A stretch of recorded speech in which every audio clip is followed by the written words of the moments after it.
This quote, forgiving yourself, forgiving yourself is as important as forgiving others.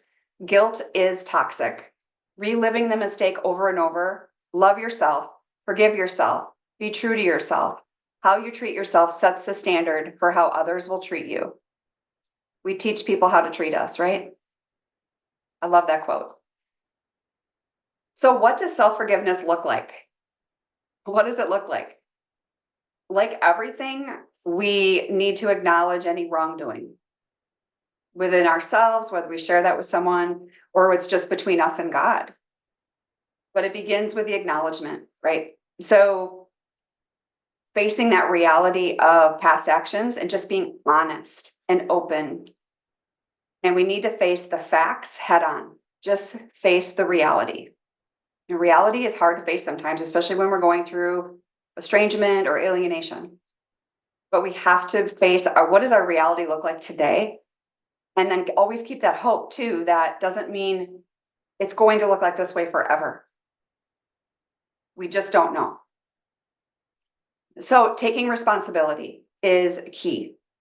So taking the responsibility for the actions, recognizing what impact did it have on you, what impact did it have on others, and owning up to those consequences. Some 12-step programs will tell you to, make amends with others.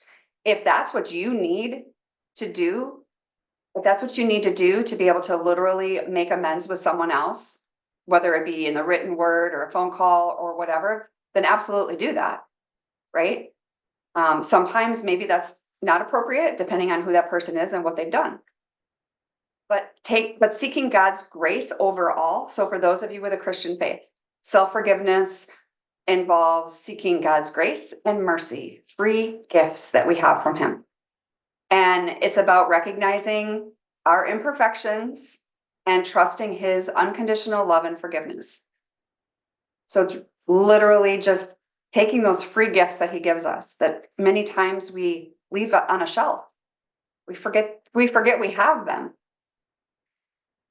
So letting go of that guilt and the shame, and self-forgiveness also entails, it will allow you to release, like I said earlier, the guilt and the shame and the self-condemnation, which associated with any past mistake. Just remember where condemnation comes from. The enemy brings condemnation, but God brings conviction in a good way, which is just awareness. It's just that aha, like, that one hit me today, right? Maybe I need to really, think about that, pray about that, whatever that is. But you're not meant to have condemnation for anything. So we see the importance of self-forgiveness, right? And all the benefits that we get. But what happens if we don't? What are the symptoms? These are the symptoms mostly that I see when moms come to me for coaching. This is what I see when they have not practiced self-forgiveness yet. Number one is persistent guilt and shame. And I mean persistent. They think they surrender it, but they keep taking it back. Just like we have to surrender our children during this time, we have to stop taking it back. We have to, even if we have to surrender it 50 times a day or 100 times a day, that's okay. But we need to do that and not take it back. And over time, it will be easier to do that. But the persistency is just amazing. And that self-condemnation, until that's worked through, that's that chronic stress, anxiety, and low self-esteem and low self-worth. So over time, that turns into massive emotional distress, right? So maybe that's you or someone like you're going to struggle to find peace. You're going to struggle to find any joy. You're going to struggle to find happiness in your lives overall because you remained almost trapped in negative emotions. And that was me.